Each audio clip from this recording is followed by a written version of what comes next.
आज के इस वीडियो में हम लोग 12वीं कक्षा के अर्थशास्त्र विषय के चैप्टर संख्या 21 जिसका नाम है केंद्रीय बैंक अधिकार एवं कार्य, इस चैप्टर के जो महत्वपूर्ण लघु उत्तरीय और दीर्घ उत्तरीय प्रश्नोत्तर हैं उस पर हम लोग चर्चा करेंगे। पहला प्रश्न है, केंद्रीय बैंक से क्या अभिप्राय है या केंद्रीय बैंक से आप क्या समझते हैं? आपका उत्तर होगा, किसी देश के बैंकिंग व्यवस्था में सर्वोच्च बिंदु पर, किसी देश के बैंकिंग व्यवस्था के सर्वोच्च बिंदु पर स्थित बैंक को केंद्रीय बैंक के नाम से जानते हैं। केंद्रीय बैंक देश के मुद्रा बाजार का नेतृत्व करती है। यह व्यापारिक बैंकों पर नियंत्रण रखती है। इसे देश के मौद्रिक नीति का निर्माता एवं संचालक माना जाता है। दूसरा प्रश्न है, केंद्रीय बैंक के कार्यों को लिखें। प्रश्न है, केंद्रीय बैंक के कार्यों को लिखें। आपका उत्तर होगा, केंद्रीय बैंक के निम्नलिखित कार्य हैं। नंबर 1, नोट जारी करना। नंबर 2, सरकार के बैंकर के रूप में काम करना। नंबर 3, सरकार के वित्तीय एजेंट के रूप में काम करना। नंबर 4, सरकार के वित्तीय परामर्शदाता के रूप में काम करना। नंबर 5, बैंकों के बैंक के रूप में काम करना। नंबर 6, सरकार का अंतिम ऋणदाता, विदेशी विनिमय कोष का संरक्षक, समाशोधन गृह के रूप में काम करना, शाख पर नियंत्रण करना, आर्थिक आंकड़े एकत्रित करना, अंतर्राष्ट्रीय वित्तीय संस्थाओं से संबंध स्थापित करना, व्यापारिक बैंकों का सर्वेक्षण करना, विकास गोष्ठी का आयोजन करना। तीसरा प्रश्न है, केंद्रीय बैंक को नोट छापने का पूर्ण अधिकार दिए जाने के प्रमुख कारण क्या है? केंद्रीय बैंक को नोट छापने का पूर्ण अधिकार दिए जाने का प्रमुख कारण क्या है? आपका उत्तर होगा, केंद्रीय बैंक को नोट छापने का एकाधिकार दिए जाने का मूल कारण यह है कि इससे मुद्रा प्रणाली में एकरूपता आ जाती है। दूसरा, पत्र मुद्रा पर नियंत्रण रखना सरल हो जाता है। तीसरा, केंद्रीय बैंक मुद्रा की मात्रा को आवश्यकतानुसार परिवर्तित करके देश की मुद्रा प्रणाली में कुशलतापूर्वक पर्याप्त लोच बनाती है। इससे देश की मुद्रा में जनता का विश्वास बढ़ता है। केंद्रीय बैंक शाख नियंत्रण की पर्याप्त मात्रा को आसानी से नियंत्रित कर सकता है। इन्हीं सब कारणों से केंद्रीय बैंक को नोट छापने का एक अधिकार दिया गया। चौथा प्रश्न है, केंद्रीय बैंक सरकार के बैंकर के रूप में किन किन कार्यों को संपादित करती है? केंद्रीय बैंक सरकार के बैंकर के रूप में किन किन कार्यों को संपादित करती हैं? आपका उत्तर होगा, केंद्रीय बैंक सरकार के बैंकर के रूप में निम्नलिखित कार्यों को संपादित करती है। नंबर 1, सरकार के संपूर्ण लेन देन का हिसाब किताब रखती है। दूसरा, सरकारी खाते से सरकार के सब खर्चों का भुगतान करती है। तीसरा, देश विदेश से ऋण प्राप्त करने की व्यवस्था करना तथा उन्हें सरकारी खाता में जमा करना। चौथा, सरकार के लिए जो ऋण प्राप्त किए जाते हैं उस पर नियमित ब्याज चुकाना। और पांचवा, सरकार को जब भी रकम की आवश्यकता पड़ती है तब केंद्रीय बैंक उधार देती है। पांचवा प्रश्न है, केंद्रीय बैंक बैंकों का बैंक है कैसे? केंद्रीय बैंक बैंकों का बैंक है कैसे? आपका उत्तर होगा, केंद्रीय बैंक को बैंकों का बैंक कहा जाता है क्योंकि केंद्रीय बैंक का अन्य बैंकों के साथ लगभग वही संबंध है जो एक साधारण बैंक का अपने ग्राहकों के साथ होता है। इसके अलावा यह व्यावसायिक बैंक को लाइसेंस देती है, उसके क्रियाविधि पर नियंत्रण रखती है, आवश्यकता पड़ने पर उसके ऋण संबंधी आवश्यकता को भी पूरा करती है। इसलिए केंद्रीय बैंक को बैंकों का बैंक कहते हैं। छठा प्रश्न है, केंद्रीय बैंक अंतिम ऋणदाता है कैसे? केंद्रीय बैंक अंतिम ऋणदाता है कैसे? आपका उत्तर होगा, केंद्रीय बैंक को अंतिम ऋणदाता कहा जाता है क्योंकि जब सरकार को अन्य सभी स्रोतों से ऋण प्राप्ति नहीं हो पाती है तो केंद्रीय बैंक ही सरकार के ऋण जरूरतों को पूरा करती है, इसलिए केंद्रीय बैंक को अंतिम ऋणदाता कहा जाता है। 7वां प्रश्न है, केंद्रीय बैंक समाशोधन गृह के रूप में किन किन कार्यों को करती है?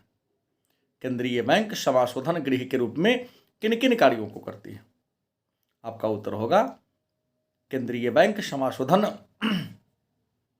गृह का अर्थ है विभिन्न बैंकों से के एक दूसरे के लेन देन न्यूनतम नगदी के साथ निपटा देना।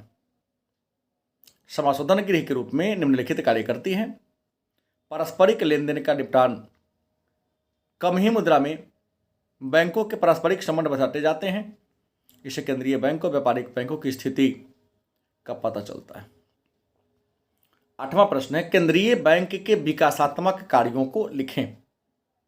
केंद्रीय बैंक के विकासात्मक कार्यों को लिखें। आपका उत्तर होगा, केंद्रीय बैंक निम्नलिखित विकासात्मक कार्य करती है। नंबर 1, संगठित बैंक की प्रणाली का विस्तार करना, नई वित्तीय संस्थाओं का निर्माण करना, विकास के लिए पर्याप्त मुद्रा सुनिश्चित करना, विनियोग को बढ़ावा देने के लिए सस्ती मुद्रा नीति अपनाना, कृषि संबंधी ऋण की आवश्यकता को पूरा करना, औद्योगिक वित्त का प्रबंधन करना। 9वां प्रश्न है, शाख नियंत्रण क्या है, इसका क्या उद्देश्य है? उत्तर होगा, शाख नियंत्रण का मतलब है केंद्रीय बैंक द्वारा व्यापारिक बैंक को ऋण देने की शक्ति को नियंत्रित करना। मतलब केंद्रीय बैंक व्यापारिक बैंक को ऋण देने की शक्ति को कम करती है, उसी को हम शाख नियंत्रण कहते हैं। इसका उद्देश्य है कीमत में स्थिरता स्थापित करना, विदेशी विनिमय दर में स्थिरता लाना, आर्थिक नियोजन को सफल बनाना, उत्पादन एवं रोजगार में वृद्धि करना। 10वां प्रश्न है, शाख नियंत्रण के मात्रात्मक विधि से आप क्या समझते हैं? शाख नियंत्रण के मात्रात्मक विधि से आप क्या समझते हैं? आपका उत्तर होगा कि शाख नियंत्रण की मात्रात्मक रीति का मतलब है बैंकों के ऋण देने की मात्रा को नियंत्रित करना। मात्रात्मक रीति के अंतर्गत बैंक दर की नीति होती है, खुले बाजार की क्रियाएं आती हैं, नकद को अनुपात में परिवर्तन को रखा गया है और सविधिक तरलता अनुपात में परिवर्तन को रखा गया है। अगला प्रश्न है, शाख नियंत्रण के गुणात्मक अथवा चयनात्मक विधि क्या है? इसकी प्रमुख प्रणालियां कौन कौन है? शाख नियंत्रण के गुणात्मक अथवा चयनात्मक विधि क्या है, इसकी प्रमुख विधि प्रणालियां कौन कौन है? आप उत्तर लिखेंगे, गुणात्मक अथवा चयनात्मक शाख नियंत्रण वह विधि है जिसके अंतर्गत केंद्रीय बैंक कुछ विशेष उद्देश्यों के लिए दी जाने वाली तथा विशेष बैंकों द्वारा दी गई शाख की मात्रा को नियमित करती है। इस विधि के प्रमुख तरीका हैं, इस रीति के प्रमुख तरीका हैं शाख की राशनिंग, उपभोक्ता शाख नियमन, सीमांत आवश्यकता में परिवर्तन, प्रत्यक्ष कार्यवाही, नैतिक दबाव और प्रचार। 12वां प्रश्न है, ब्याज दर क्या है? ब्याज दर क्या है? आपका उत्तर होगा, ब्याज दर वह दर है जिस दर पर देश के व्यावसायिक बैंक एवं अन्य वित्तीय संस्थाएं अपने ग्राहकों को ऋण देने को तैयार होती है। ब्याज दर वह दर है जिस दर पर देश के व्यावसायिक बैंक एवं अन्य वित्तीय संस्थाएं अपने ग्राहकों को ऋण देने को तैयार होती है, ब्याज दर कहलाता है। 13वां प्रश्न है, बैंक दर क्या है? आपका उत्तर होगा, बैंक दर केंद्रीय बैंक की पुनर्कटौती की दर है।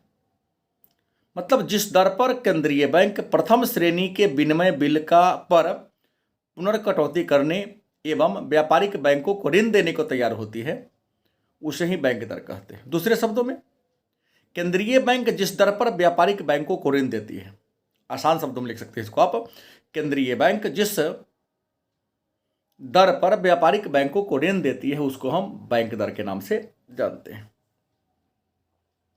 17वां प्रश्न है, 14वां नंबर प्रश्न है, रेपो रेट क्या है? रेपो रेट क्या है? आपका उत्तर होगा रेपो दर वह दर है जिस दर पर देश का केंद्रीय बैंक व्यापारिक बैंकों को अल्पकालीन ऋण देते हैं।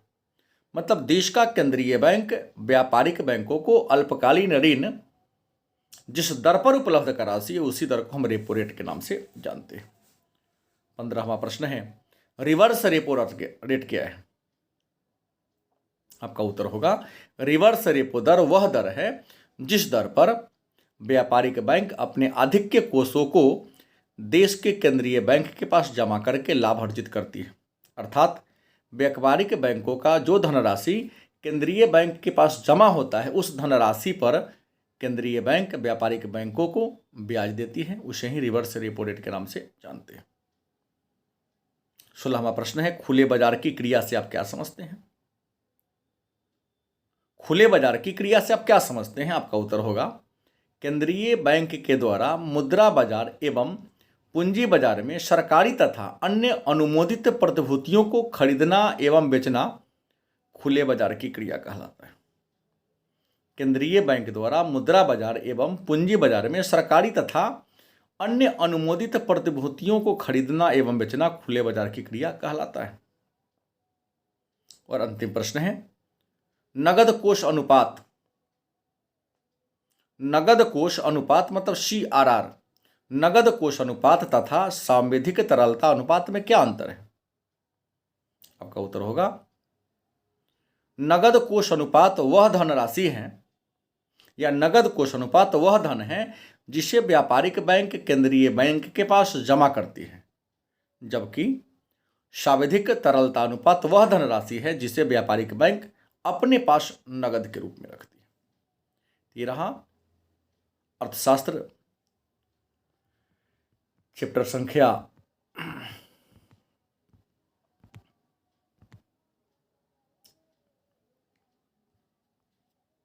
21 के महत्वपूर्ण प्रश्नोत्तर।